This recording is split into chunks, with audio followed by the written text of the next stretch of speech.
Bonjour, bonsoir, mesdames et messieurs, très chers fidèles de la radio-télévision La Voix de l'Aigle. Grande de notre joie de vous avoir très nombreux devant vos postes téléviseurs et surtout que vous restez toujours attachés au programme de la RTVA.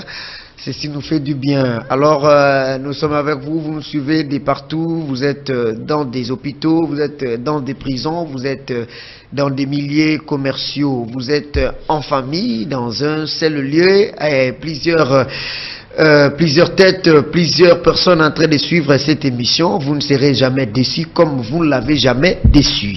Alors, vous qui suivez déjà cette émission, vous vous rappelez que c'est l'émission Parole aux prédicateurs qui ne reçoit que les serviteurs de Dieu.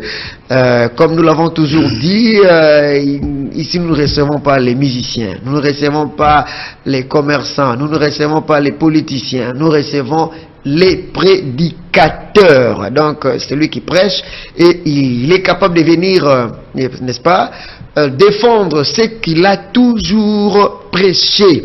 Et nous offrons cette émission à toutes les catégories de personnes, et surtout ceux qui aiment la parole de Dieu, ceux qui aiment les paroles de la Bible, ceux qui aiment les paroles des prophètes, ceux qui aiment écouter les prédicateurs, et ceux qui aiment lire la parole de Dieu, ceux qui aiment veiller sur la parole de Dieu, parce que quand nous parlons avec notre invité, et vous verrez qu'il y a de ceux-là qui sont en train d'écrire, ils sont en train de noter, ils sont en train de veiller sur ce que le prédicateur dit ici sur plateau. Et il y en a qui finissent par retenir quelque chose de très important qu'ils n'avaient pas avant.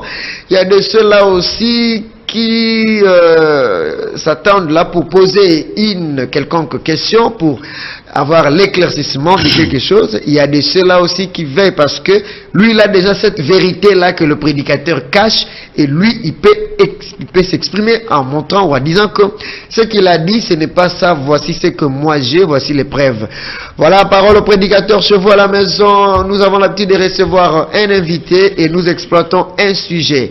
Mon invité, il est connu, il n'est pas un nouveau. À chaque fois que nous terminons avec lui un nouveau numéro, nous promettons toujours de revenir prochainement toujours avec lui. Aujourd'hui encore, nous avons le pasteur William Tara. Il est de Kinshasa, il est de Kwilu, de Kwangu, il est de Congo central, il est de la RDC. Donc c'est un serviteur de Dieu, c'est un prédicateur. Bon, bah ébié, ebele bazali, bah ébié déjà. Bon, bah ébié te beaucoup découvrir lelo, bozala attentif na émission d'habitude mukula lelo. La fois passée avec lui sur l'identification de la promesse. Ils allaient pour ba promesse o nzambe apesaka soki ekokisamaka to erataka metyoka kebilaka nzambe erataka te nini esi ekokisama nini tisiko ekokisama te na makambo nzambe alaka nini ekokisamaka te nini esi ekokisama me bato bakanisaka ke nani ekokisami te eza nyonso eza na kati ya bapromese. Est-ce que nzambe alakaki yesu alakaki akoya? Est-ce que yango peza promesse? Est-ce que promesse yango esi kokisama to nanu te? Eza na ba oyo pona bango jusque la promesse wana kokisami nanu te. Eza pe na ba oyo promesse wana esi kokisama. Eza ba promesse ebele pesama na Bible. Alors ndenge nini koyeba que promesse yango ekokisami, ndenge nini koyeba ki kokisami nanu te? C'est ce sujet-là que nous allons partager. Identification de la promesse. C'est ce que je voulais dire. Identification de la promesse suite, parce que la fois passée tout le bel yango déjà ce que qui occasion on a la fois passée landa biso nango lelo tozoko bana suite. Bonjour pasteur. Oui, bonjour frère Vikali. Comment vous allez? Nous allons bien par la grâce de Dieu. Aïe. Alors na plateau na biso ya émission na biso parole au prédicateur. On se sentir à l'aise? Oui, nazo me sentir vraiment à l'aise. Mais est-ce que ozomona ndenge nini à chaque fois tozaka nayo, à chaque fois tozaka nayo, ozobanga te ke ba téléspectateur ba baye longi nayo na mungongo nayo? Non, makambo tozo memela bango, ils sont tellement succulents que les spectateurs vont demander que tu revenir kaka. Makambo eza tellement succulent. Ce que bozana biso bosala biso de sina numéro yango wana eza affiché. Donc la radio 089 1000 et puis 172 et en gros alors cette émission, c'est d'un état, vous remarquez que nous sommes souvent avec le pasteur Tara. Ça ne veut pas dire qu'il n'y a pas d'invité. Nous sommes en train d'honorer le pasteur Tara parce que lui, il est prédicateur et il prêche souvent. Il vit à Boma, là où il y a une grande église, assemblée chrétienne de Boma.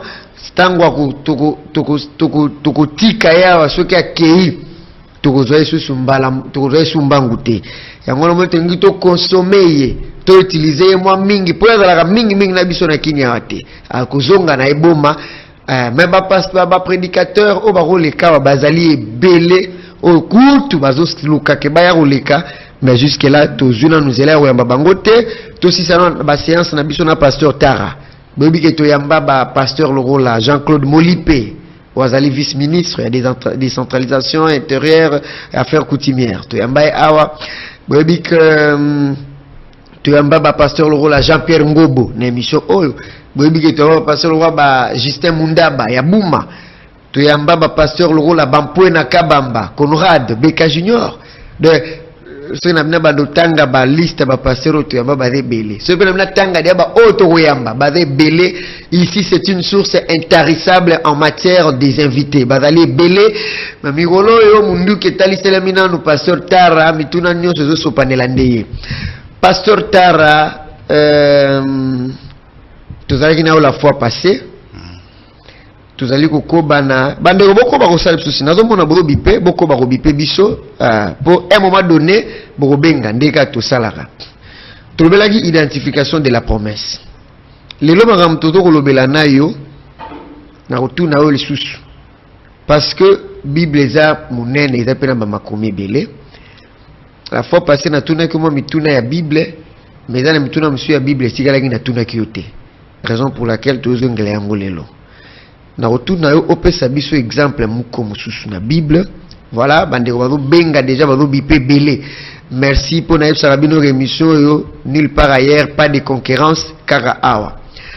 Alors pasteur William Tara, lelo suna kosenga na yo identification de la promesse parce que yo na mona yo da ming makasi na biloko lelo mais c'est comme si na biloko Bible odoko kate siko ngafo na bandaka na okaka na Bible pona bimisa capacité na yo bandeko bazolanda batala yo da makasi pona koloba lelo moni promesse balobaki wana lelo ekokisami lelo mais na kati ya Bible nano oyo epesama na Bible pe ekokisama toujours kaka na Bible parce que yo za lokola ba garder balobaka zalaka makasi na biloko likolo ba tire ase ekota ke ba chombo yo za makasi na biloko lelo oh moni lelo so na mina la kisayo ndenge promesse zo kokisa mokomona mais biloko eza na kati ya Bible balakaki na Bible pika na Bible kokisa maki yeba lelo no tuno mituna ya Bible na banano na yango na tuno opesa biso exemple moko na Bible kozongela otolobelaki la fois passée te. Ce qui est un passage biblique au tanga qui la fois passée na roboya yango pour bande bazolanda ya bisa au website sur la Bible place promesse ba pesa qui et puis to moni peka na Bible soit les années plus tard promesse yango ekokisami côté wana il faut le obongisa déjà le moko wana et na rotuna peyo siko eloko nini salaka que muto ayeba ke promesse na ye ekokisami to bato bayeba ke o nzambe alakaki yango oyo ekokisami na rotuna pe yo mutuna po bande bazolanda nazo peso de ba briefing bilo na rotuna yo na rotuna pe yo mutuna koya ya Jésus pe eza promesse eza promesse siko yo o website biso ce qui promesse wana ese kokisama tote po eza na ba promesse mususu ti lelo to zelaka eza pena o ese kokisama to lingi confusion te promesse ya retour ya Jésus na rotuna pe yo yango nzambe na ngai na kotuna na ngai pena tuna kutu banda na répondre na question oyo esalaka ndenge nini tango lobi makambo pena ya oyo omoni ko sentir que makambo ya bien ou exposer na peuple de Dieu mais tango bato bando benga oyo kape muto moko abengi po contredire yo ayebisa yo que oyo lobi yango te esalaka pasi te que obetisi muto na libaku que oyo lobi ozo lobo kanisa ke makambo ba tu ba yamba yango bien. Mais mutu moko bengi avec beaucoup de vivacité, azo telemela do condamner, il ne devrait pas dire ça. Et dans makambo belé PC lo bama a ndingo na mutu bengi, mais ala désolé. Siko yo en tant que musala nzambe ko salo mawate ke pona nini eloko na ona kosi oyo et sali ndeko pasi et sala comment pasité. Répondre à la question après to continuer na série na biso ba question na émission na biso. Ngai pratiquement on a exposé parole de Dieu et que na moni que mutu moko a croire na ngote et ça la kanga malamu parce que et kotinda ngana pesa yi plus de lumière parce que parole de Dieu est la lumière. Alors et kotinda ngana pesa yi plus de lumière pour que andima aeba et loko ezanango lobi ndeko moko kazalaki na biso a contredire ngai mais le tinda ingana memaye na ba lumière rebelle selon ya monaki que dernier prophète eza Jean-Baptiste, c'est la Bible. Mais to yekotala eza dernier prophète Ancien Testament. Alobi nanga ba prophète nyonso ba lobelaki sur Jésus. Tango yozo lobela biso que Branham azali sous prophète, ye a lobela sur nani. Na pesa ki lumière que ye azolobela bango nyonso ba lobelaki sur première venue à Jésus, mais Branham a lobela sur seconde venue à Jésus. Donc ezalaki malamu pona nga ko kene na profondeur wana ponde ko wana azwa lumière na ye. Yo na ne komela yo te que olobi makambo kanisa ko ndoza na raison. Mais tango ndeko moko ko telema akobenga telemelio ozongi pena wana za na raison. Nyoso lo bakozala na raison. Non, tango nga nazo ya na thème na ngai eloko nazo développer awa nazalaka très équilibré na yango et na yeba ke oyo nazo lo bande vérité. Donc moyen muto renverser nga ezate. Ata bombi question yango wapi. Nazalaka na équilibre ya réponse à question wana.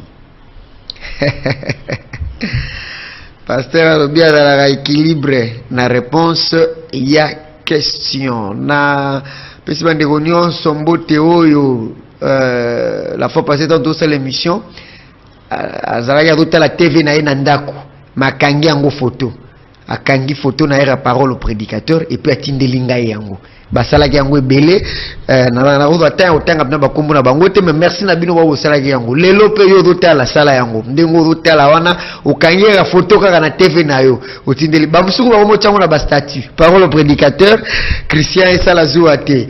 Alors pasteur na bandi na baye na otuna o mutuna yebisa biso na Bible promesse salami et puis oloba oka ya koloba te totanga pe yango ba nzambe apesi promesse parce que ezali comment identifier une promesse. Nzambe apesi promesse na Bible kaka na Bible bazeli yango ti après bambula kaka na Bible pe to moni que ekokisami wana question na ngali boso yango wana tango do pesa za la précision parce que yo da mingi makasi na biloko ase mais na memeno na biloko alikolo.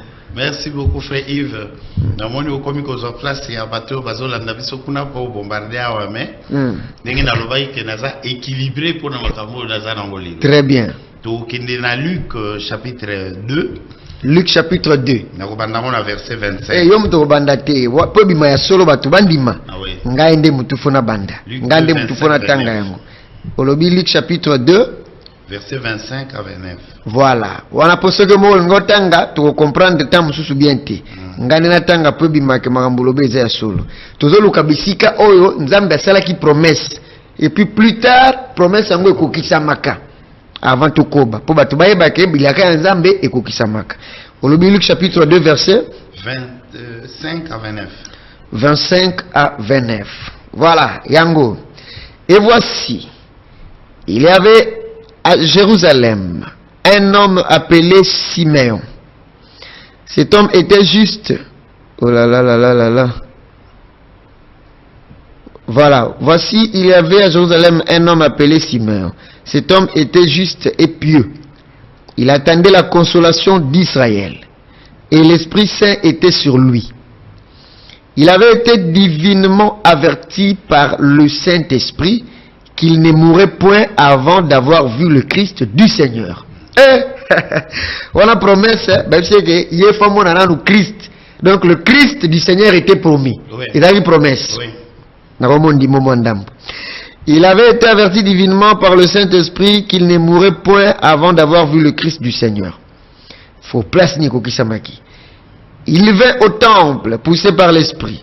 Et comme les parents apportaient le petit enfant Jésus pour accomplir pour accomplir à son égard ses coordonnées, la loi, il le récit dans ses bras, bénit Dieu et dit, 29, on va y aller comme à 29, hein? Oui. Et dit, maintenant, Seigneur, tu laisses ton serviteur s'en aller en paix selon ta parole.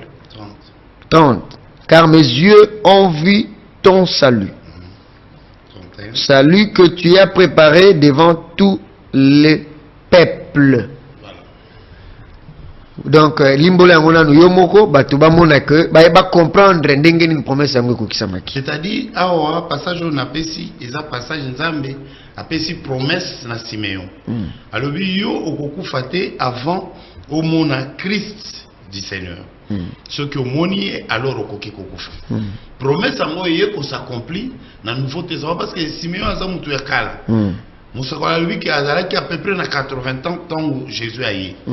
Alors jour moko na temple tant ba memi Jésus pour azala consacré. Alors Siméon tant wa moni parce que Siméon a yeba ki ndenge nini promesse na yeba lobi azalaki divinement averti. Ndenge tolobaki ke promesse ezali mususu makambo esalemi bato batali balobi oyo mutu kingandi oyo Bible elakaki biso. Mususu ezali nzambe azoko se révéler na mutu ye moko. Tanga moni makambo yo ba révéler ayebi que promesse et s'accomplir. Alors Siméon lokola azalaki divinement averti na ndenge nini akokutana na Messie yango tanga moni ye alobi nzambe sikoyo mosali na yo akoki kokende parce que asi amoni lobiko ya batu. Muto yo lakaki ke avant na kufa na komona ye sikoyo na moni ye. Donc nazo ko répondre yo na sasa kolobake na Bible ba promesse epesa maki ple et s'accomplissa ki kaka na Bible.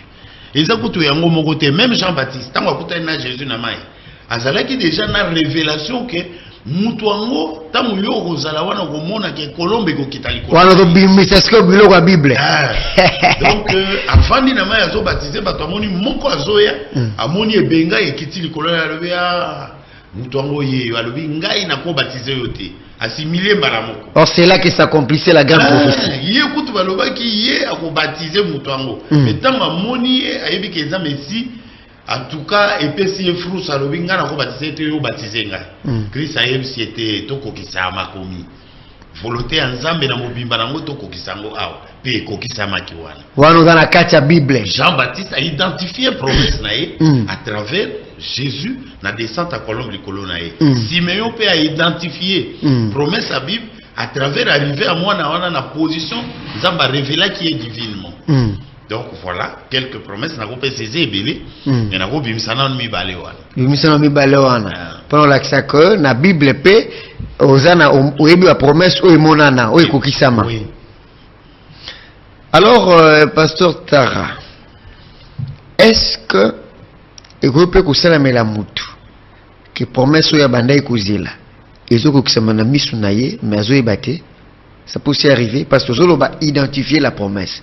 Donc, on va identifier l'accomplissement de la promesse. Est-ce que ça peut aussi arriver? Oui. Promesse et qui s'accomplit devant Mouto et Oiseau Zélango, mais ayebi yangote. Ceux qui sont aveuglés. Nous avons exemple à Israël. Israël, c'est la Messie na bango.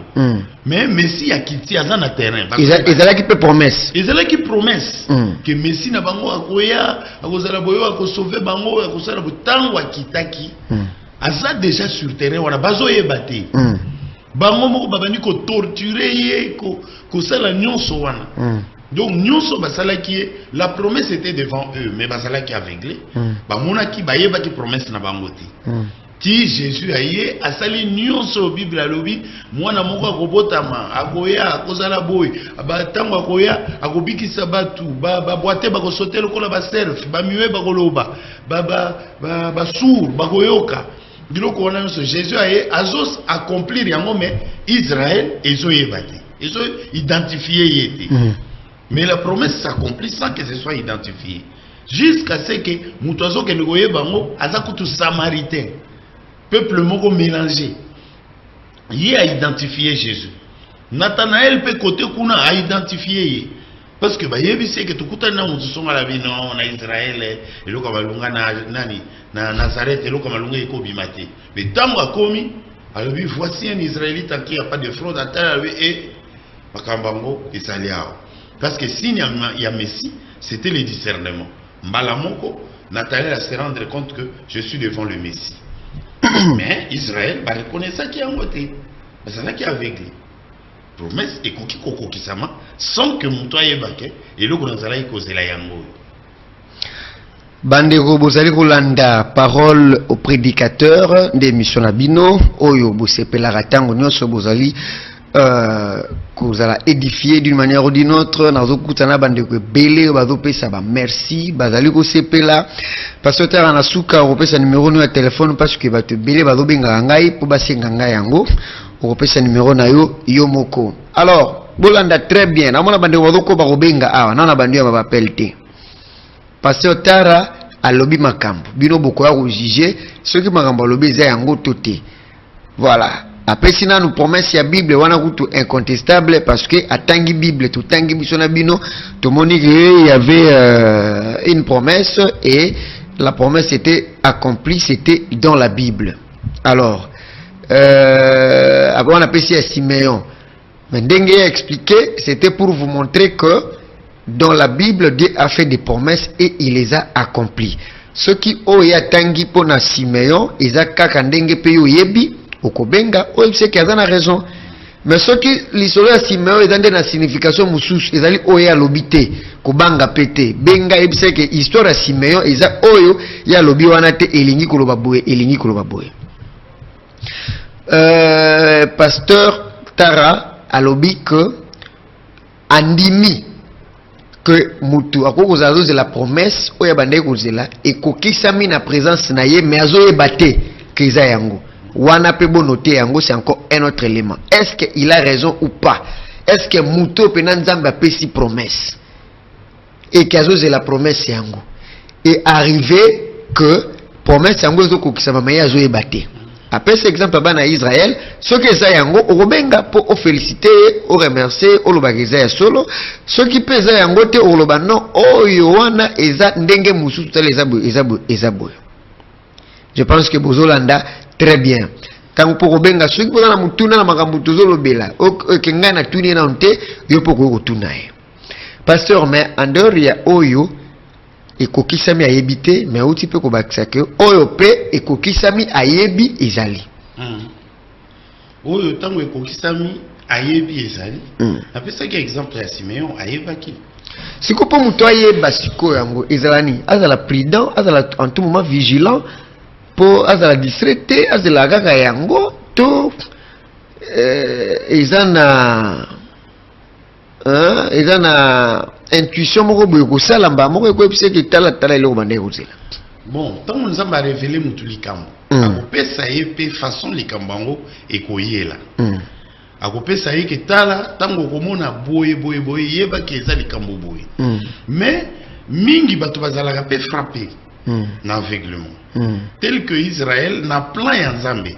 Ezalaki que entre tango makambo ebandi ti na venu à Jésus.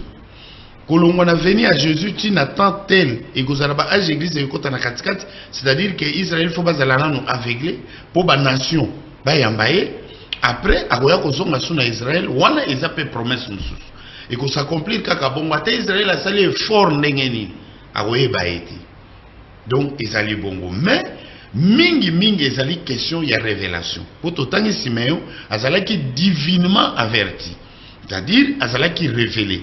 Or Jésus a zolobake na compte naie par exemple lui nul ne connaît le Père si ce n'est le Fils, ni ne connaît le Fils si ce n'est le Père et c'est lui à qui le Fils veut le révéler. Donc ce que le Fils a révélé en beauté okoye bate ko leka yo na misuboy okobano ndimate grana makoye atei message no sondimi mais atei sika mususu alobi na simananga mutu moko akoya mutu anga akomi pe wana ozoye bate otali oyo adi azana mwasumu utali oyo mutu ango aza deja wana azosala makambo obrana malobi mutu ango akozala étrange mutu ango akocontinue na message akotrake ba fausse doctrine aza wana ozoyeba te parce que oza eloko ango nzambe arévélé yo yango te on dirait que eza ya yo te parce que pour que ozwa promesse moko à venir il faut ozwa yango par révélation ou encore ce qui est ali yo moko akopesa yo ba signe que eloko yo ezali yango ngana tela ki yo a yango omoni bato ebele muto atelemi alobi muto yo bible lobi awe zangai batetemi Jésus alobi ngai naza lipa oyo eutira balobi jamais ekoko salema te ngai naza mwana le fils unique venu du père te oyo mwana ya Joseph ndeko ya kingandi songolo babandi kosala ke promesse ezoleka bango mais bazoyeba te bato pe mingi eza motema mabe tango promesse moko ezali esakomplir na mutu mususu olie ya ndima mutu wana parce que nzambe mutu apesi mutu yango ye atia motema mabe alingi te ezala mutu mususu malamu ezala kaka ye obie mutu oyo ye alingi or promesse kokendeka na mutu oyo nzambe aponaki. Pasteur Tara bandeko baza pressé ya kobenga wana ndenge osakana te donc kala te bato balinga bandokanga o na maloba na yo. Alors toza okota menengaki mo entre parenthèses moko boye promesse d'une façon individuelle peut ezalaka non? Oui. Oyo ke nzambe alaki kaka yo que mikolo boye okomona boye ou bien tango okoma okola likambo boye tala et mutu pe akomi azana basi na ba promesse individuelle nzambe apesa ye ezalaka pete ezali mutu na mutu. C'est-à-dire que la promesse n'est pas la promesse collective ezali. Wana toko identifier mutu ango à travers promesse wana. Tango bokomona p sûreté boye bakeli kama boye komi na nzela. Tango bokomona boye wana eza ba promesse collective. Mais ya Simeon c'est une promesse particulière. Ya yé, même ya Jean-Baptiste.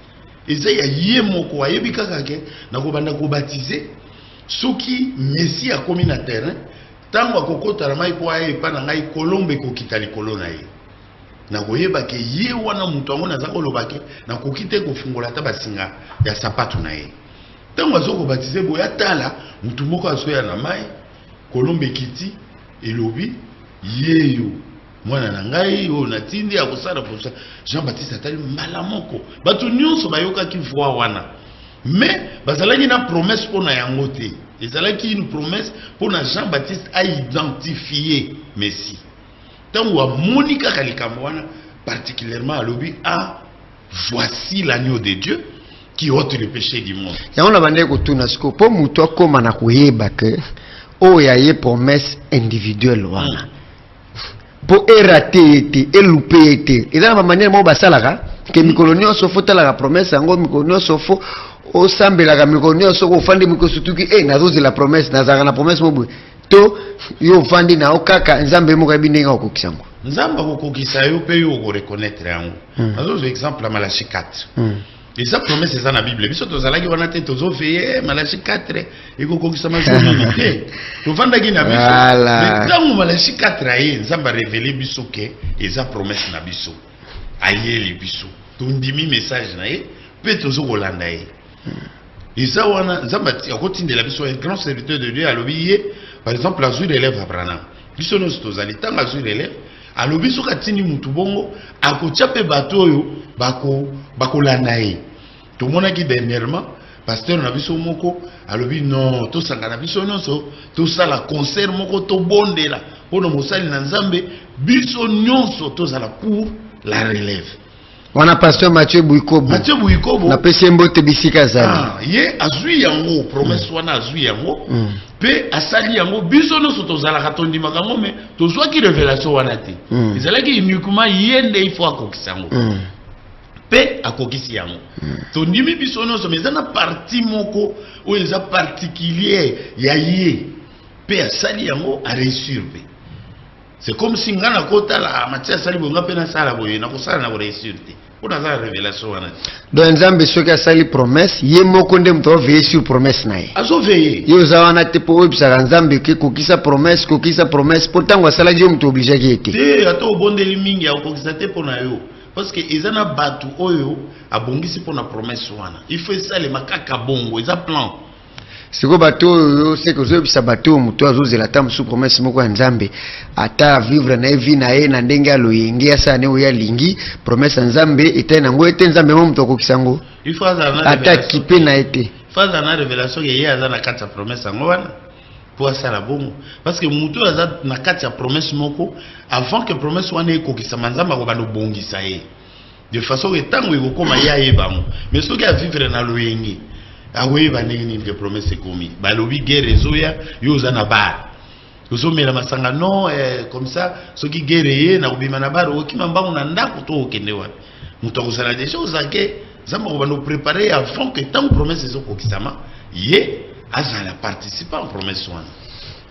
Bandeko mituna ezali o tozali kokoba kosoana pasteur mais na lingi to bandadia kosoana bino ensemble bo bandadia ko participer donc bo bandadia ko benga na moni bandeko yo ndeko benga siko na za près ya wa appel na bino téléphone yango na simbi alors na oza dia appel na bino poto banda par rapport na oyo pasteur Tara Asia Lobi to banana yango ebongo to kota na mususu numéro yango eza affiché ezali 089 1000 et puis 172 na auto sto bandaki pasteur apesaki likomi na Bible pasteur alobi comment identifier comment reconnaître que oane ezali ya ngai okoyeba yango ndenge nini pasteur alobi ke eza pena ba mususu oyo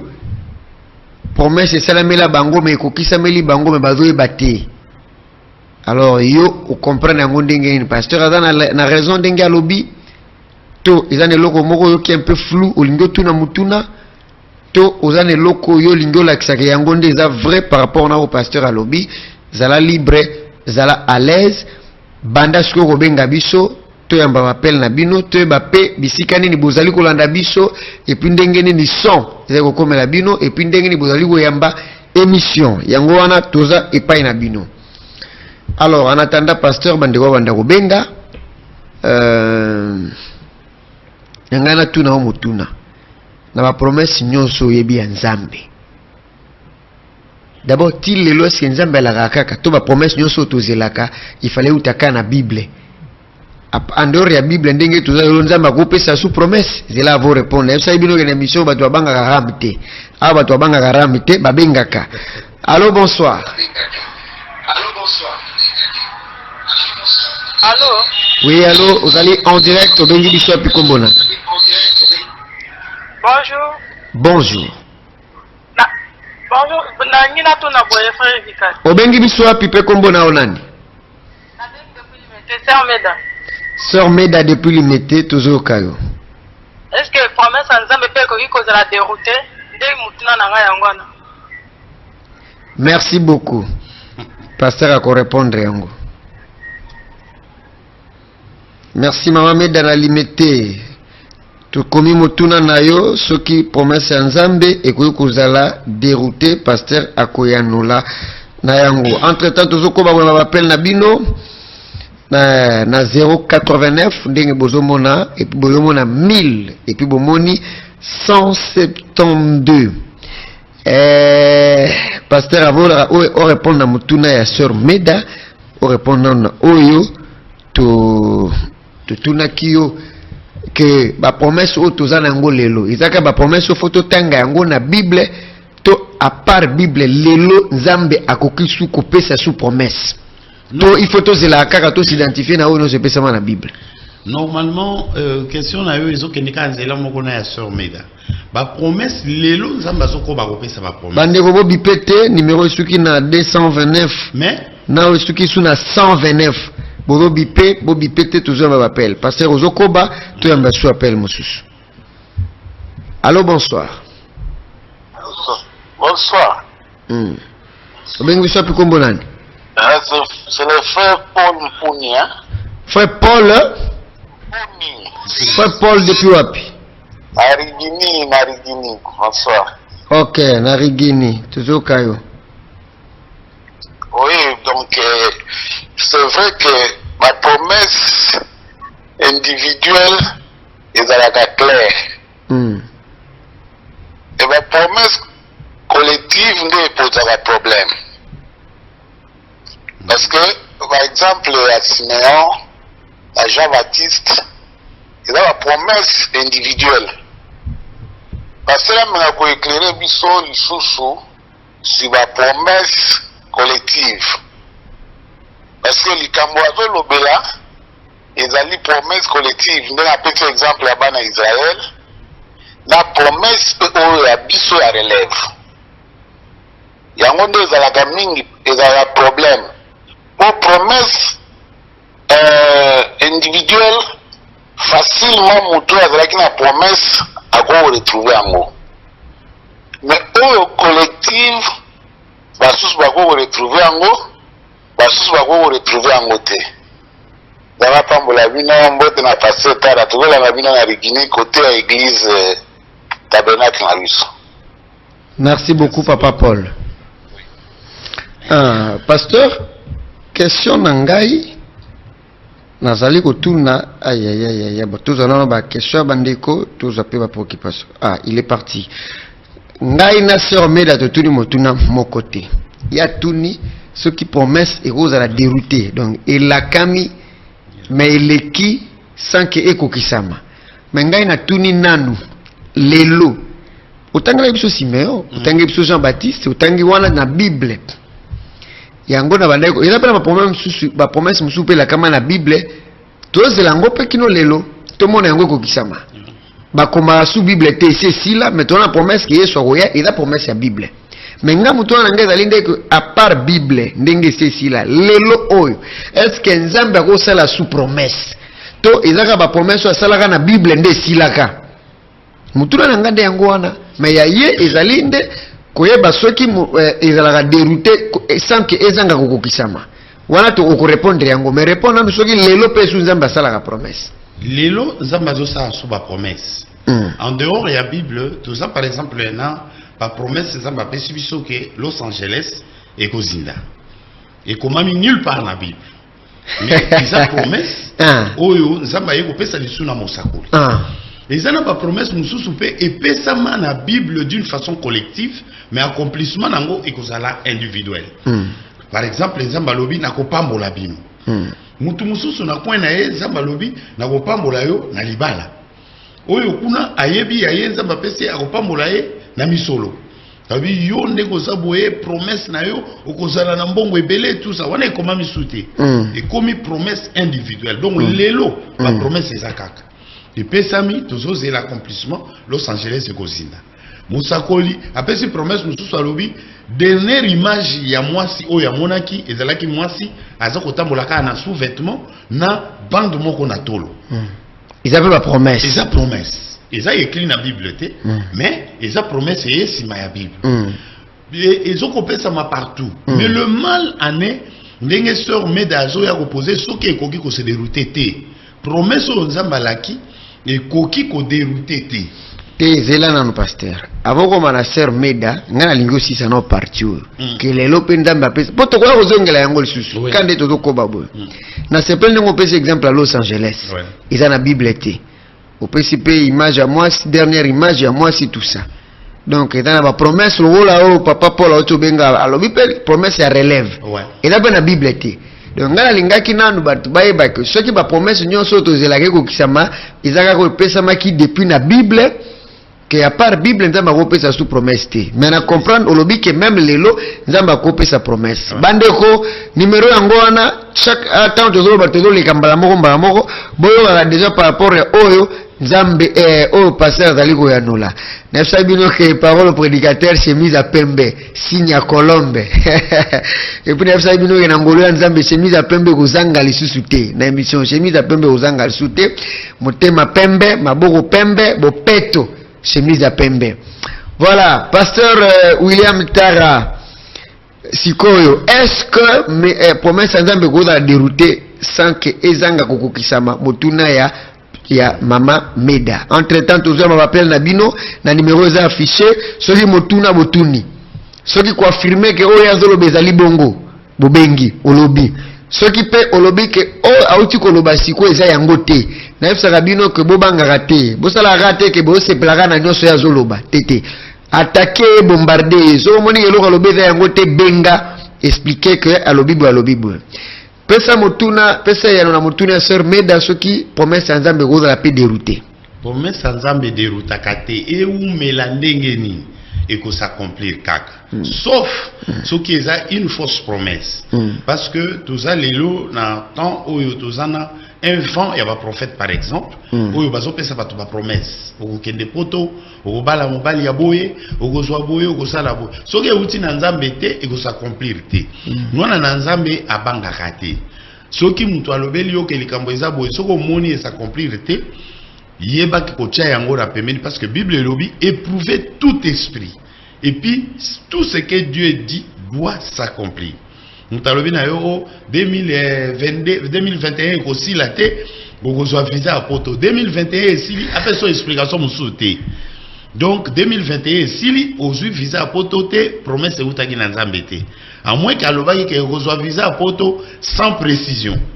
Wana okoki kozela les choses mais soka yebisio mbulo ekosila te okozwa libala ya boye mbule esili ozwi libala wana te a changer maloba te parce que nzambe abosanaka te o nzambe alobi ekokisamaka ndenge ya lobi donc soki promesse eza ya nzambe ekoderute te o non ederutaki ekoki koumela mais ekoderute te ekoki koumela ekoya mais oyo nzambe apesi avec précision ekokokisama na précision oyo nzamba pesi esili donc ce que Dieu dit doit s'accomplir promesse et déroutakate à moins que euta na batu euta na mutu eko dérouté mais soki euti na nzambe eko dérouté te soki toke na mutu na frère Paul eza ndenge moko ndenge azotuna par exemple promesse toza nango a relève eza promesse ya mosakoli William Marion Branham alobi na sima na ngai mutu moko akoya akozala mutu moko étrange akozwa relève akokontinue na message mutuna ya papa Paul ngai ndela ngina éclaircir yango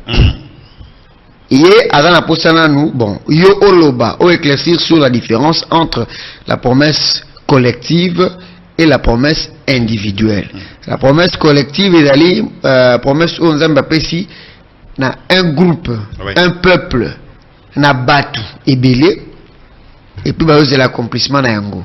Promesse individuelle et nzamba pesi on na mutu moko. Alors après cet exemple il y a Siméon ezaki ya ye.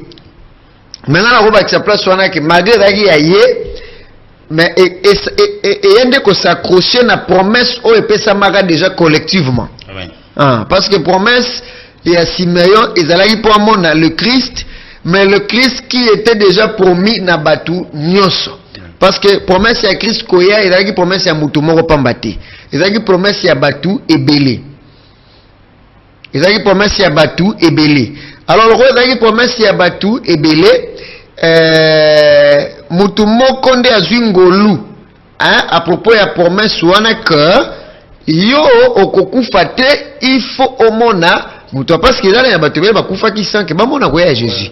Ye ko profiter azwi promesse moko individuelle na kati ya promesse collective. Mais sikoyo promesse collective, promesse individuelle, n'est tout peu cet exemple là que ba biso okende poto okozwa visa okozwa boy wana pesa ba promesse mais lobi à moins que outa na nzambe ndeto benga ngo promesse ya nzambe et puis ekokukisama sikoyo différencier biso mo mukeli susu promesse collective papa Paul azakuna ba TV moko ba frère belé bazolanda c'est-à-dire promesse collective.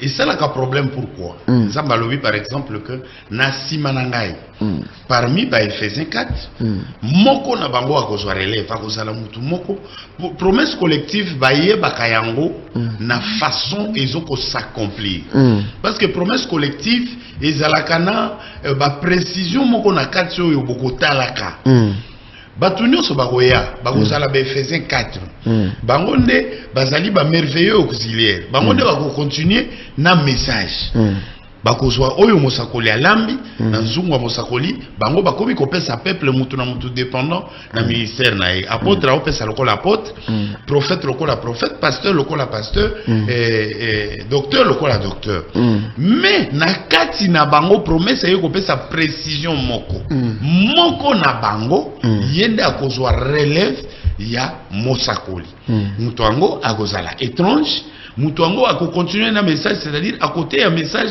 ndenge mosakoli atikaki yango à côté ya fausse doctrine te siko place wana pe promesse wana nde comme vice versa na mbala moko Est-ce que BC promesse yango il y a une promesse. Mais cette promesse-là ne concerne pas la population que Bisso peut user la moto face à la relève il y a Moïse. Bisso peut user la par exemple moto face à la relève il y a Branham. Moto face à la relève il y a Branham, il y a une promesse pour naïe qui a la relève il y a Branham. Bongo ba obe bazo zela. Bisso no c'est la promesse. Biso pe tozozela mutu ango oyo akosala relève à Branham parce que puissance oyo ezalaki na Branham banda Branham akufi eumeli il fallait ce que mutu mususu aya na puissance wana a aider biso parce que biso tozalaki na génération à Branham te na génération na biso mutu mususu akoya na même puissance l'esprit oyo ezalaki likolo ya Branham. Pasteur tanga na citation depuis to bandaki pe na tangi citation te to kana citation ni yo memeli biso. Voilà. Trésor Mabanza, celui qui est avec nous sur ce plateau. Trésor Mabanza. Voilà. Je salue Trésor Mabanza. Je ne sais pas si il est vraiment avec nous. Je salue aussi Christian Kazadi. Nous ne sommes pas encore arrivés à la fin. Oui, pasteur. C'est-à-dire, Frère Branham Alobina obéit à la voix de l'ange. Atei Yango le jeudi 13 juillet 1950. Nakozwa paragraphe 14. Nazokende nakati alobi, mais maintenant mes amis, vous pouvez croire cela. Le fait en fait, vous devez le croire pour être chrétien. Vous devez croire en Dieu le Père, le Fils, le Saint-Esprit pour être chrétien. Mais le fait de croire cela ne vous aidera pas toutefois en ce qui concerne ces dons. C'est-à-dire, ata ozo croire nzambe ka azalaki ayaki lokola Père, ayaki lokola Fils, ayaki lokola Saint-Esprit, ceux qui osent croire don oyo te nzamba tindi. Ya Malachi 4 don oyo ya William Branham, alobi eko aider yo te, ata ozo croire nzambe. Mais eko aider yo te. Il faut croire pe don oyo nzamba tindi. Alobi, vous devez croire que je vous ai dit la vérité et non pas croire en moi comme vous croyez en eux. Bondi melanga tendenge bondi mela nzambe kazatata azamwana azamolimo santo mais bondi melangai que ngana lobeli bino vérité. Croire cependant qu'ils m'ont envoyé dans ce but. Soki bondi melika nzambe na bunzambe na yenyo so bondi mite musala oyo likabo oyo na musala oyo atindeli ngai ekosunga yo te. Mwana ko mokota na amène les gens à te croire. Yango nazo mema place oyo pour question opposé ngai ke wana nazo continuer. Maintenant vous pouvez être un chrétien renommé et ne pas croire que ce que je vous ai dit est la vérité. Vous ne serez jamais capable d'en tirer le moindre profit. Maintenant je suis désolé de devoir dire cela, mais c'est la vérité. Donc, question na yo opposé kinga même avant ezoya kakao. Mutu pour ayeba parce que promesse ko le kamuto ayeba ngote so ki a croire te mutu yo aye ko accomplir promesse. Promesse ya relève eza collective. Ngana ko telema lelo ngane na sali relève. Yo po telemi ngana sali relève. Mutu na Côte d'Ivoire ya sali relève. Obi ke marambolobi ozonsinga na question na tuna ki ezo kanga yo. Na romona yo généralement on a deux grands problèmes liboso ya batu. Batu belé et lo ba se plaindre ba do ba epo na yo eza makambo balé. Ozolinga ko forcer batu likambo ya Branham na likambo ya Baruti. Ozokoloba ke parce qu'il y a beaucoup de gens qui ne croient pas que c'est Branham qui est le messager de cet âge, qui est le prophète de cet âge. Mais yo on s'en fout, on est à l'aise, balinga te, on continue à koloba que Branham mende aza messager ou atinda magi na temps o. Kaka yo batos ko basi bandima message ya Branham. Yo zo ko faire croire bango na makasi ya balinga te, Baruti nda osala relève ya Branham. De place en pour tangi wana, après zonk singa sur place na tuna kyo. Et yo salo pas citer pendant que temps on bloqué kwa boye, ba te bele ba zo ndima yango te. Yo zo salo pas citer, ozo regretter te. Nazo regretté parce que nazo confirmé bango que makambo nazo loba eza vérité. Lecture et silité zokoba. Lecture et silité. OK, continue. Alors lorsque Jésus était sur la terre, les gens qui l'ont tué croyaient en Dieu le Père et étaient des grands adorateurs de Dieu. Et c'est vrai, mais Jésus ne pouvait pas les aider parce qu'ils ne croyaient pas en lui. Et c'est vrai. Banero bobenga nano, bobenga to solo l'ensemble na bino.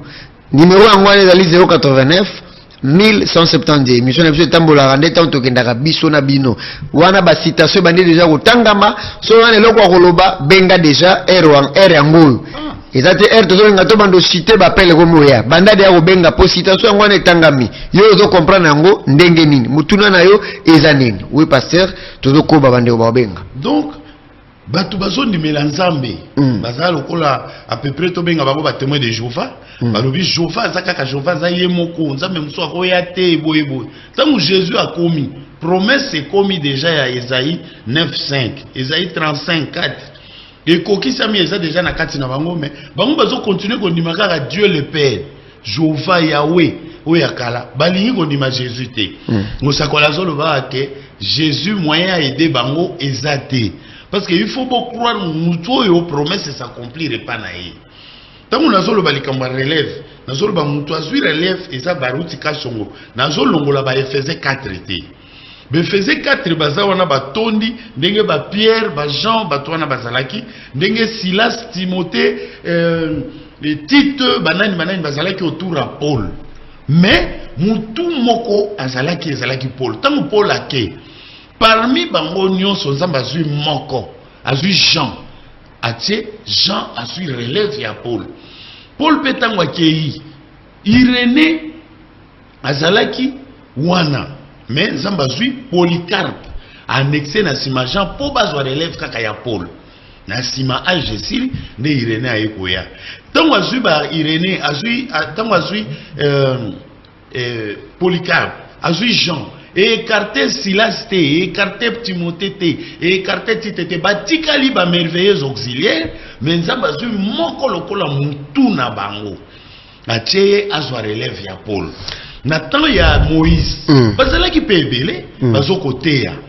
Bible lobi, atiaki bango mitu, ba musu ba chef de 100, ba musu ba chef de 50, musu de chef de 1000, musu chef de 500.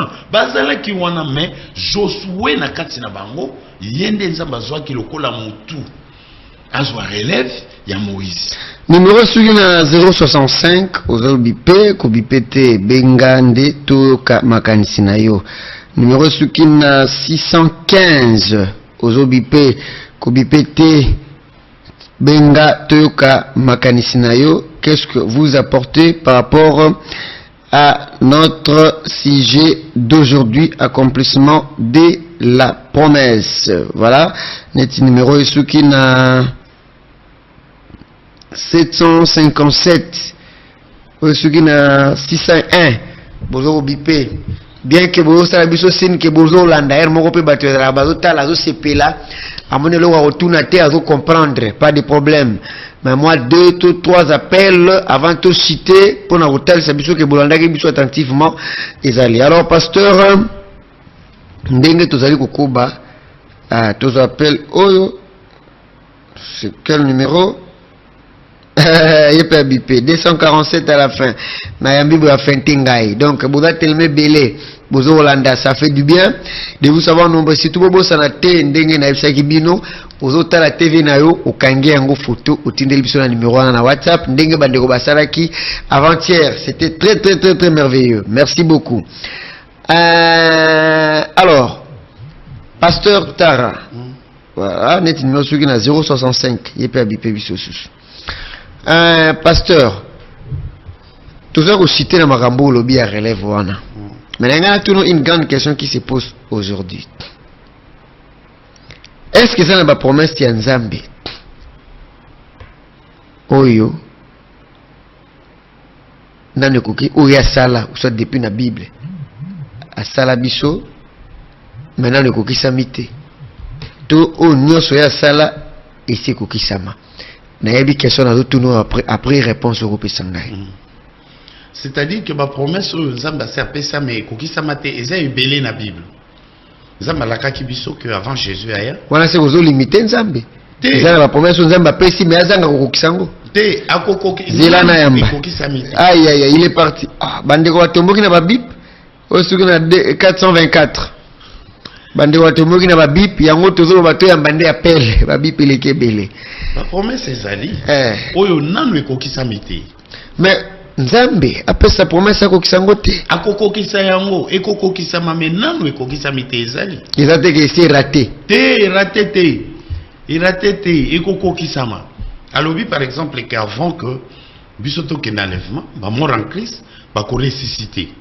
Ndenge salema ki na Matthieu 27 tangu aye akufi ake akiti kuna ake kote ba o bazali na se aye ko bimazu ba saint nyonso ancien testament ba Abraham ba Moïse ba David ba tuana nyonso selon Matthieu 27 abima kina bango ba sekwi nanu bazongi na mokili basalaki pe mwa mikolo batamboli même na bari ya Jérusalem après ake na bango alobi ndenge moko ekosalema tangu na mbala oyo numéro sur la 299 merci ndengo sala biso signe mais tous la participation na bino on appelle na okangona maloba no pasteur oloba que ceux qui promesse pesami et que kokisami te eza nzambe te yo mom toloba ki yango o to kozela longtemps tiske zo kokisama te eza nzambe te o to kozela longtemps na ne kokisami te ngonga nango na ne komité et kokokisama na ngonga nango tozela Jésus akoya c'est une promesse.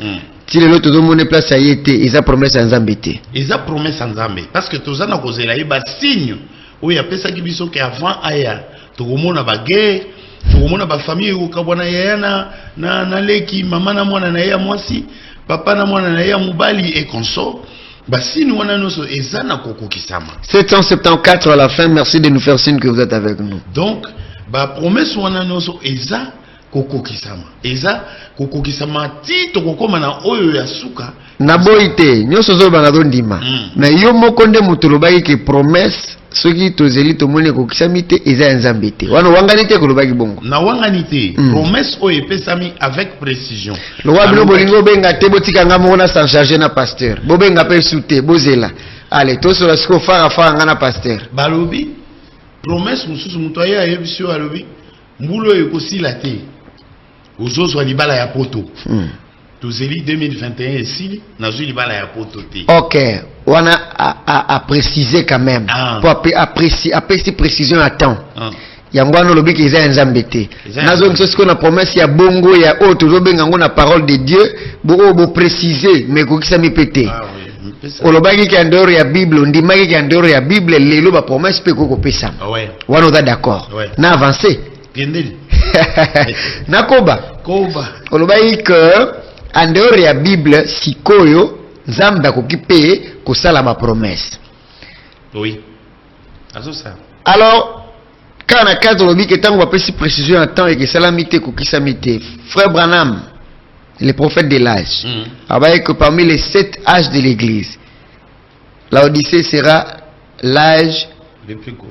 Na plus nakati le plus court hein l'âge court parmi les autres mais l'âge le plus court c'est l'Odyssée l'Odyssée donc il a 115 ans ce qui 115 ans et c'est coquille déjà 115 ans et c'est coquille mais parmi les 6 âges où Zaki Liboso wana na mone betio les 6 âges où les Zaki Liboso ya mukuse na bango nyonso ezalaki na 116 ans bobenga sute bobenga te botika nga mona so na pasteur alors non bobenga te rien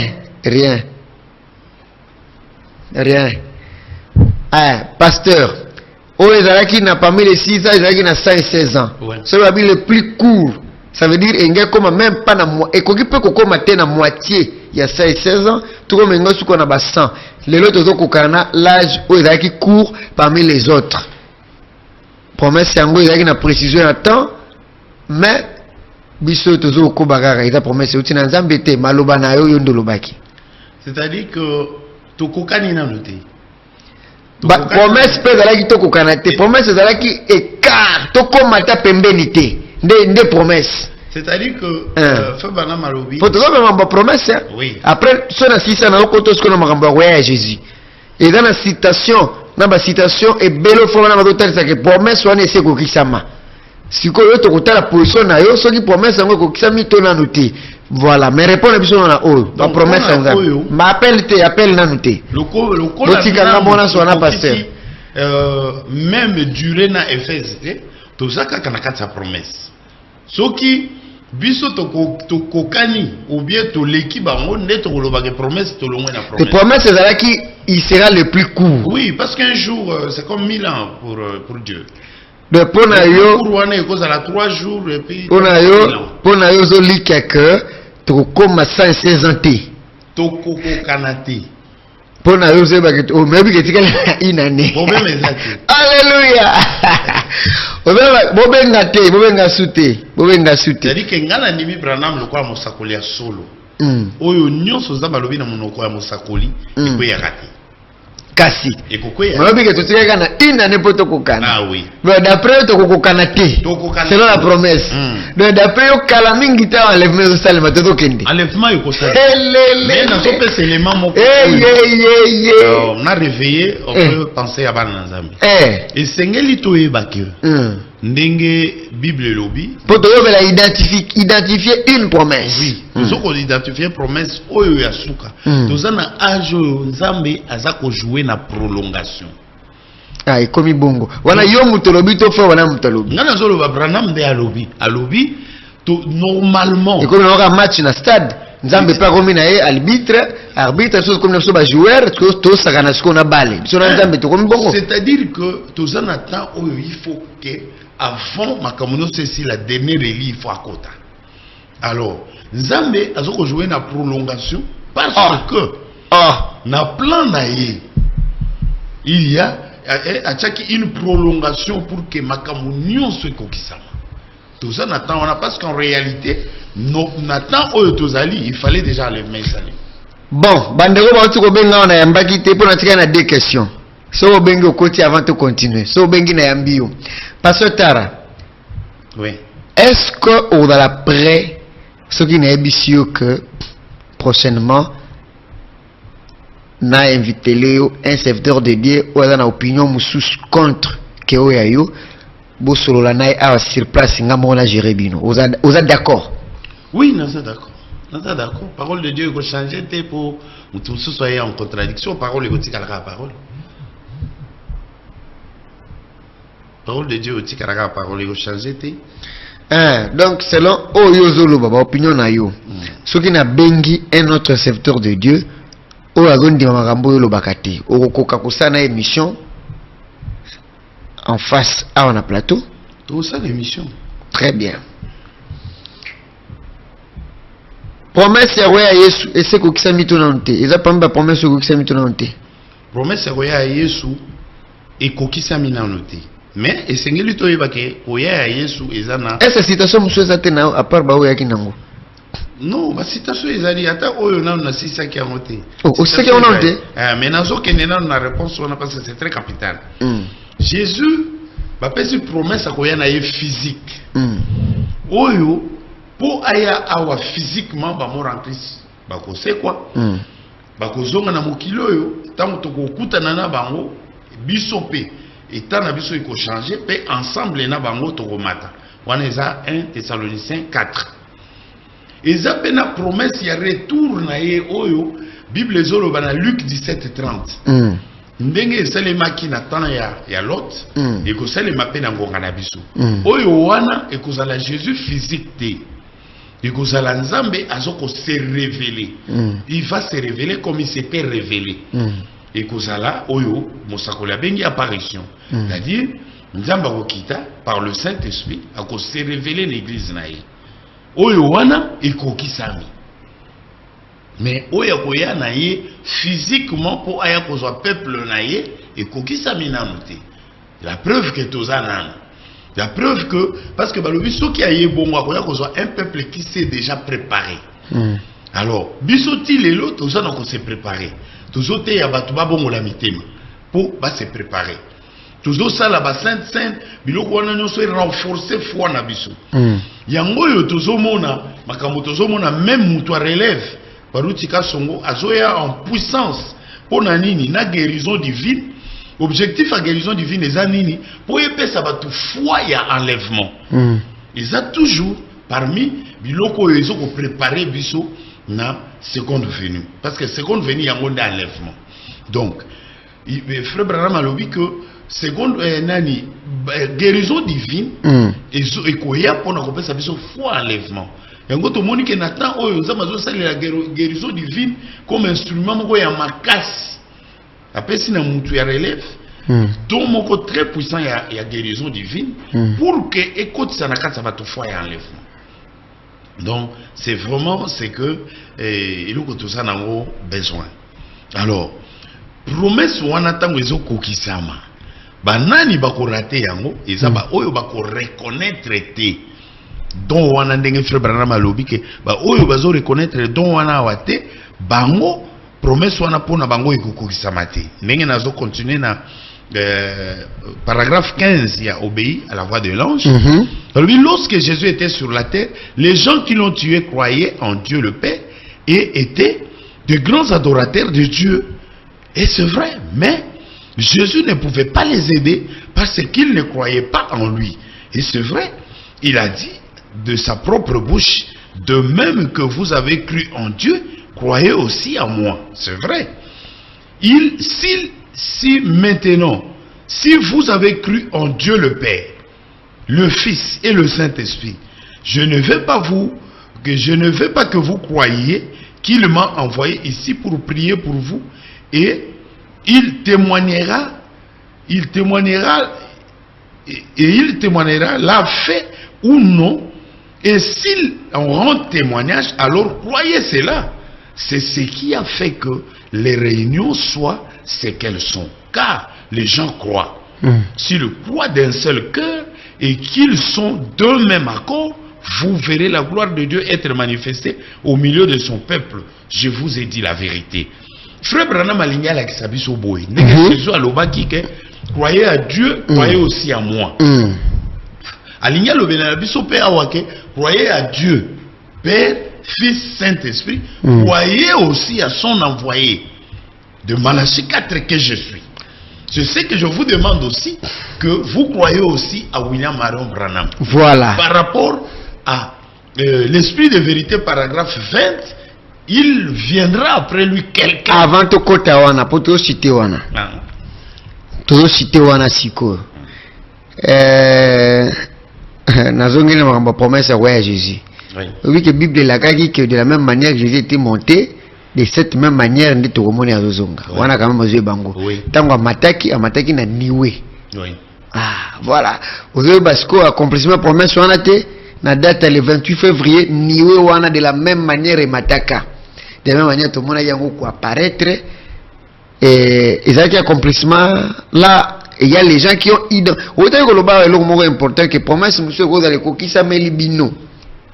Mais vous avez battu que Yangwan est si mais vous avez frappé d'aveuglement. N'est-il pas que Jésus est déjà venu, mais bino vous allez frapper d'aveuglement, vous allez identifier promesse wanate. Non. Bah promesse oyowana, tant que Jésus a mataki na ba nuée, mais avec un corps physique. Mais le 28 février, tant que nuée o ekiti wana, ekiti kaka nuée, mais avec un corps spirituel. Corps physique et ça lui sauté.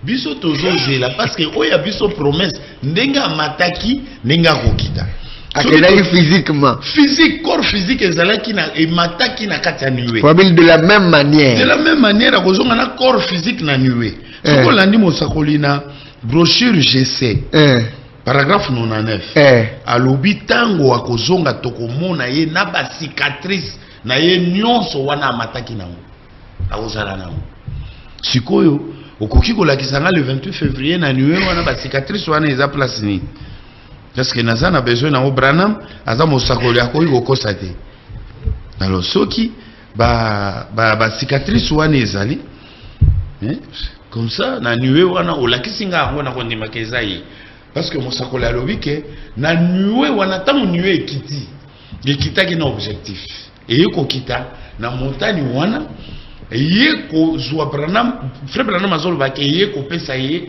message oui permettre ye à briser baso frère Branham alobi message na ye ange alobaki na frère Branham alobi message na ye nde eko préparer seconde venue message na ye eza seconde venue te message na ye eko ya ko préparer seconde venue biso toza na promesse mais tozo identifier accomplissement Message à Frère Branham et qu'on préparait seconde venue. C'était ça la promesse. Frère Branham a lobi a eu message naé na montagne à soleil couchant jour wana. C'est-à-dire, tant a eu message wana, a yé nango pour ya préparer seconde venue. Et que vous avez message yé pour préparer seconde venue, message en yango moko comme seconde venue et préparer Batoukan. Bon, pour la ressource qui ça, na tu go lobby esprit de vérité. Et lobby kuna pepe si promesse. Ah, na esprit wana de vérité. Wana siko o tu ko tanga pona hotel Sande Branham a lobby que okondi mape mutu. Oui. À part kondi manzambe tata, à part kondi manzambe mwana, à part kondi molimo santu, ndima pe mutu. O nzambe ache. Donc yo ondima Branham. Ndima Branham. Vous avez été amené à croire Branham. Oui. C'est vrai. Oui. C'est pour cela vous croyez aussi aux promesses que Dieu a faites au travers de cet homme de Branham. Oui. Nilo Branham a zaté. Hein, pasteur Ta. Mais après ça qui promesse na esprit de vérité. Promesse en gros de nini. Promesse wana après un esprit de vérité paragraphe 20. À l'obi après moi viendra quelqu'un qui continuera avec le message. Ce sera une personne étrange. Il se lèvera et continuera avec le message. Alors, biso lelo, il faut tout identifier promesse wana natana biso. Et kokisami ou bien kokisami te. Ce que kokisami ndenge Branham asengaki bandimela ye. C'est que ata loko Branham azate continuité à musala Branham loko ezokoba. Oui. Il faut muto okoba musala na bato pe bandimela ye. Oui, frère Yves. Ce qui Moïse a accueilli. Josué a yé. Yo lobi ngana ndimeli kaka Moïse. Na ndimela Josué te au 4 Jourdain te. Et ça lokola bato bandimela ki Noé. Alors biso tokubika na kati ya masuwa. Tokubika na boîte ya Noa tututu. Tango nyonso nzamba lingia boma mokili foto kima na masuwa. Mais nzamba ye na temps à l'autre apesi message ya ndenge mususu. Alobi non. Awa turo tokubika na masuwa te. Il fallait to bima na mboko. Yo lobi te hein. Biso totikali kaka ke il faut kobika kaka na masuwa. Tango moto ko kite ko zikisa yo. Branham aye atei alobi faut nazala sincère na ngai moko.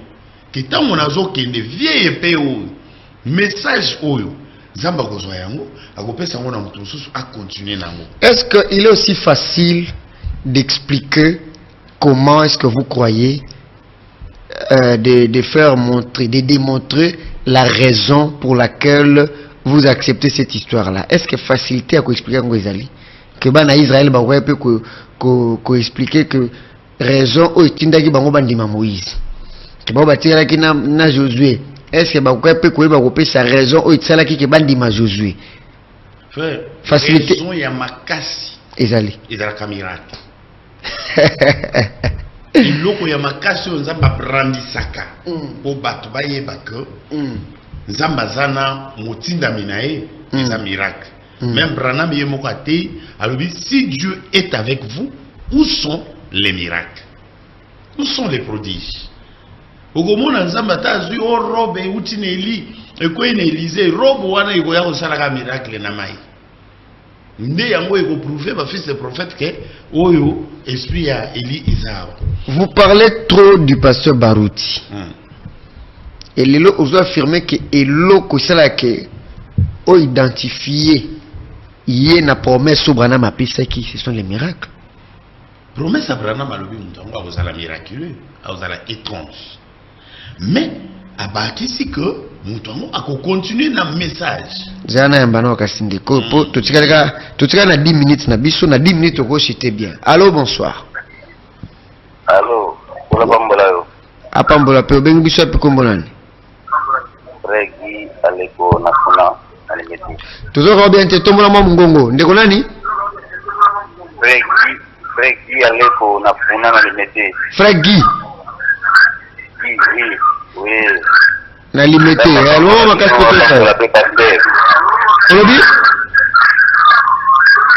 Alebe nzambe pambola yo pambola pe na paketara. Amen. Merci apambola pe. Lelo oyo boye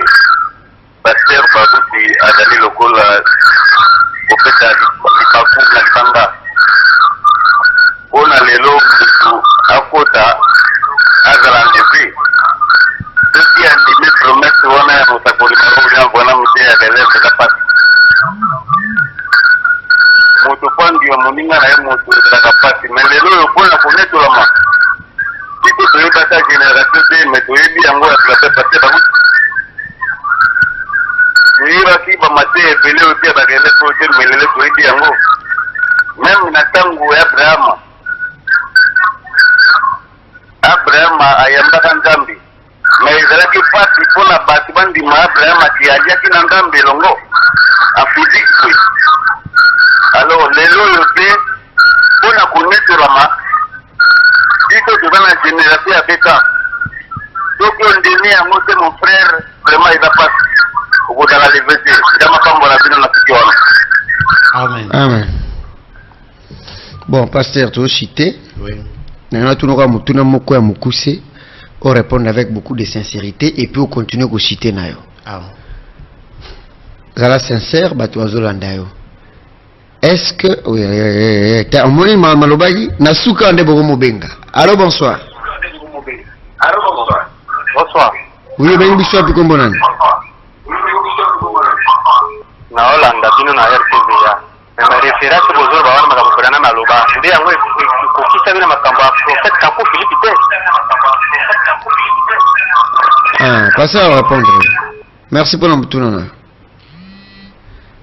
Christian, mani wakamna lobai, Christian. Siko bakomo benga. Allô? Ah, il est parti. Non, répondre. Aïe, aïe, aïe, aïe, aïe. Christian. Allô, Pexayo, hein? Allô, bonsoir. Bonsoir, frère Serge. Tu vas pas m'bolayo. Amen. Apambola mingi. Ubengi biso api kombonani. Nazo andoli na yo, frère Serge. Na pia passer. Kombona yo nani? Serge. Nga kombona nga frère Yves. Ah oui, il n'y a pas de problème. Yo zane ndo ya Serge Mapandu. Ok, il n'y a pas de problème. Bon, on a le baboui par rapport à ma promesse, où tu n'as pas passé tard. Oui, ça l'a mis la prophète William Branham. En fait, le prophète a fait des prédictions et des prophéties. Des prophéties sont des promesses sous forme de prophéties quand il dit ainsi dit le Seigneur. Cela ne rate pas. Mais les prédictions sont des pronostics. Donc cela peut ou ne pas arriver. D'abord, vous avez des prédictions à ces pensées et salamaté. Les pronostics du prophète, selon lui, selon ses calculs, il pensait que Jésus allait revenir à ses pensées. Asisi ide na été ndeko Serge so kwa sukozonga tu regardes lobi que différence ya prophétie na prédiction et voilà mais biso to yebi que nyonso bandeko bandimi message à frère bana bato saka parce que message nde lobi yango ezalaka ainsi dit le Seigneur te. Je pense c'est ça non?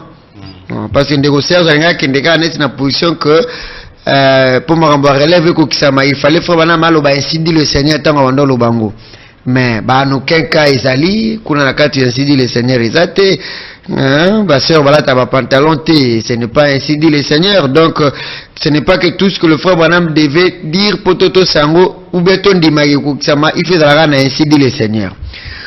On passe mutuna nangai avant de ko asili sawa tu kutuna makambo zolo baiza ndenge mona kaku Philippe te mais avant tout ko mawana mutuna nangai na tunisa très sensible pour na makambo lobi ya miracle yango ndeza loko la référence pour na identification ya promesse.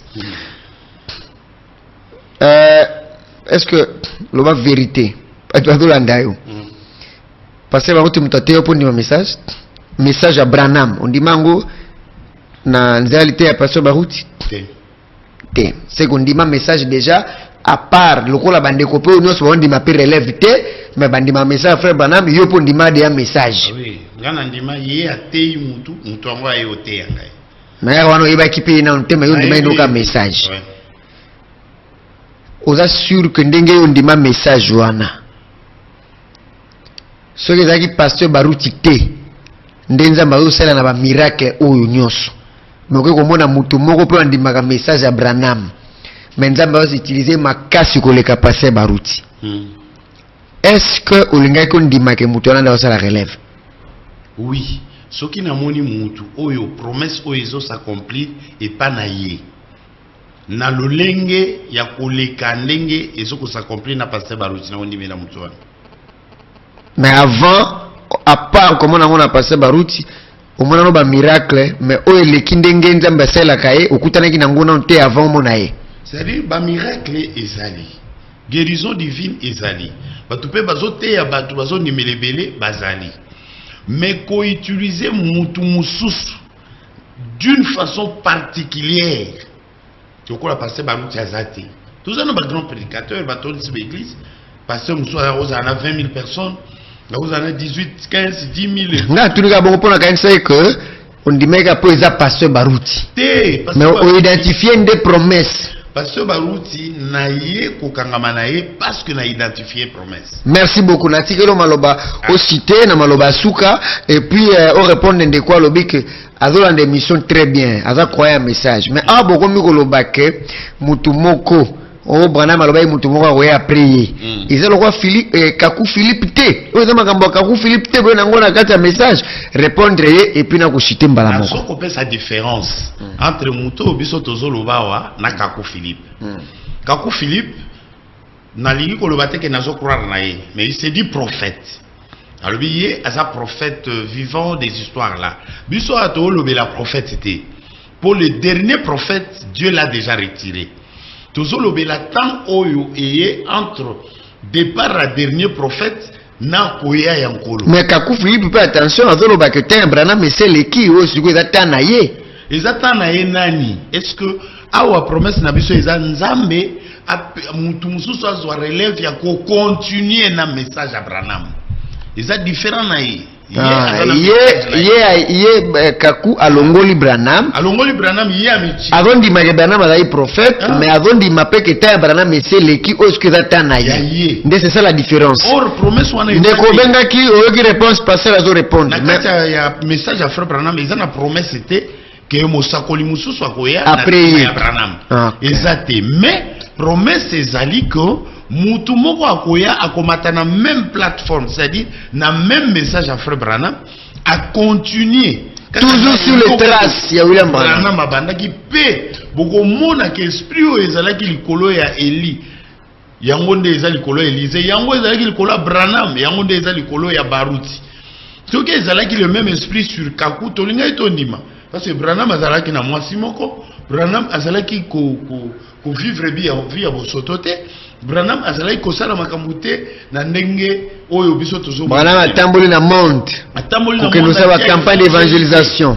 Branham alobi na Afrique il est vrai que bato bakondimela message na ye bakozala ebele lokola minzoto mutu accomplir yango eza Kaku Philippe te ezali mutu aketi na babwende oyo na minito aza na bwende oyo akoteli ba pigme bazozela suna Angola akena nsio ake na babisika wana na bakata kokombe na banini pe batu ba milliers bazondimela que d'ailleurs la fois de dire après ces statistiques na ye que plus de la moitié des croyants ya message à frère Branham baza na Congo nana bon wana statistique ya la foi de Dieu et le même mukoni balobi yango bakoma yango toza nango même na mikanda na bango nyonso et puis le prédicateur le plus célèbre ya Congo oui, a mis plus de la moitié ya bakroyants un message à frère Branham ya monde c'est Baruti Kasongo, ce n'est pas Kaku Philippe, ce n'est pas moi.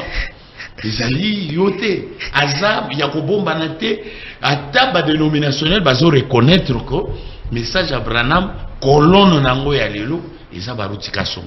Donc soki na boyi yango soit naza aveuglé soit naza aveuglé soit naza motema mabe ndeko ke obiki ndo mwanga atake wa soit nazo sala ngo par jalousie po naza na mutu moko pasteur nanga moko boye ye pe peut-être asala miracle ennemi balé misato obe boye biso tozolo ba particularité mutu moko étrange soki bozana mususu bo brandirier akozala prophète ya AJT akozwa relève to ya suka ya Branham ya suka ndeko azo atake wa. Allô, bonsoir. Mon frère. Allô, mon frère. Allô, frère. Bengi biso api kombo na. Kombo nani? Ozola na biso de toi.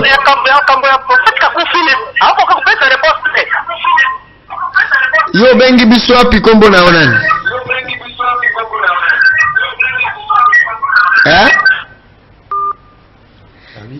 Alors makambo kakufuli pour donc qu'on puisse répondre. Mais yango azolobati. Oloka ebente. Oloka ta prochainement la suite parce que to komi dia na suka pasteur cité pour to tika sous programme na to tika TV na programme susu. Donc naniana lobake ngai mutu te yo mutu abenga kakoto yipa na ngate nazo komona bandeko na ngai Olivier Christian neti boya pe les okota na sanini ya suka kaka. Allô baga mukuzu te monsieur Siri. Benga Yves. Allô bonsoir. Bonsoir frère Yves. Oui, bengi sopi kombo nani na mwalo mbangu poto komi na suka. Na bengi na camping frère. Na wapi? Na camping. Obengi na camping. Oui, tozoka yo na mwalo mbangu. Obi kombo nani? Moi je crois 100% na relève. Waniza mutema mabiki de tamboi que passer baruta zo sa relève. Ya frère Branham aza mutama aza prédicateur. Il n'a même pas le Saint-Esprit. Yo kombo na yo nani? Yo kombo nani? Kombo na nga frère Serge, naza na camping, naza voisin couple ya frère baruta. Ah, frère Serge na camping. Merci beaucoup. Nzamba pambola yo. Merci. Oui, ezande wana donc leo ka papa bana na ekini ya bozo ta de trop de bruit ya mozo ta la batore mutima lipundu. Moto ame makamaja la personne qui a la chose ne parle pas beaucoup. C'est lui qui concerne la confesse. Merci beaucoup Nzamba pambola mingi. Merci. Les autres ont un sonité à Rolobake, message à frère Branham, mais c'est vrai. Ok. Le roi doit bomba ngo soute pona mutu moko. Abimisi yango, abimisi likamba message à Branham na masolo. Na biloko eza kopesa biso soni ke boza binzambi na makambo na parce que bato bamoni nzambe na musala. Moyen to bomba na soute, moyen pe to bomba komba mutu yango ezate. Bazami balete. Tu biso no tozo sala miracle. Tozo ko bonde la ba malade baza guéri. Mais façon yé azo sala lango eza particulier. Ako simba mutu te, ata boza 100,000. Ako bonde la paix Saint-Esprit ako kitati na suka. Loko on attend Branham. Ako traîner ba foule oh eza popularité. Ako ina popularité Branham alobaki. Branham yemo kazo traîner ba foule. Jésus kutu mettre nango. Ako traîner ba foule. Mais de façon normale, ça les langues orgueillité. Donc voilà, ce qui nous avons dit, tous après à repasser lumière. Ce qui nous avons en contradiction, tous après à reconnaître na plateau. Oui, na la kiyo kumbalasima, il faut un serviteur de Dieu. Oyo neti makambo lobi sikoyo neti ndekwa lobi ke ozoko ko répondre te ya roya azala nayo far pour bosolango kitoko. Mutu nyonso je lance l'appel à tous serviteurs de Dieu.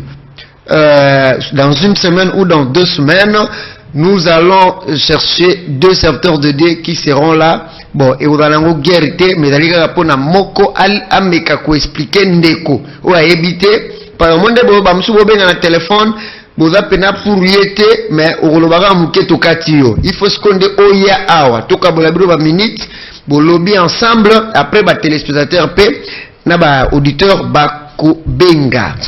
Pasteur Tara. Ndena lobi na lancer des messages au kimate so mutamonani non kimate ozala wana présent tamsupe ko sungayo na yebi eloko na ndimaka. Merci beaucoup pasteur ndengo yeko répondre à l'invitation na biso pour répondre à mitona na biso nzamba mbolo mingi. Amen amen nala kabande ko kembala simoza suna biso na bino toujours mikolo to na pasteur Tara na bike ba pasteur ya koyamba ba prédicateur bazali ebele.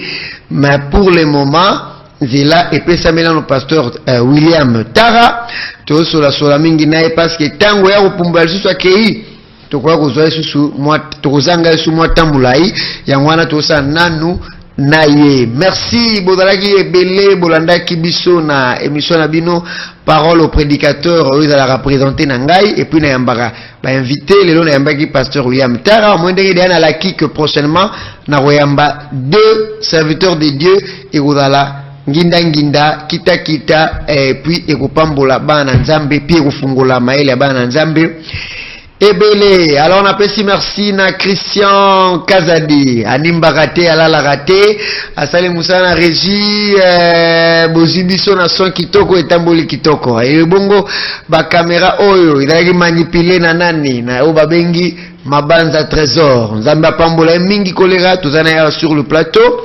Tu as marqué pasteur William Tara, tu peux siper. Merci na ba Konzina Biso, directeur de programme Hector Badibanga, DRH. PBK, na Pespembote na secrétaire puis directeur de production John Lusala Oazali na voyage pour nous soutenir Likabo.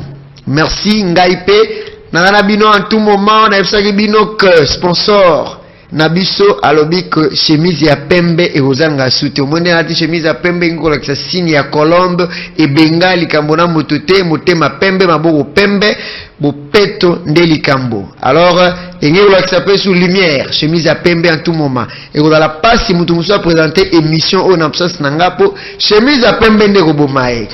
Merci Nabino, oh bokangi ba photo na ba TV Nabino pe botindeli biso, ça fait du bien balassement ba notanga ba kombo Nabino. Continuez à suivre les programmes sur nos antennes, on se revoit prochainement avec un nouveau numéro. Au revoir et que Dieu vous bénisse.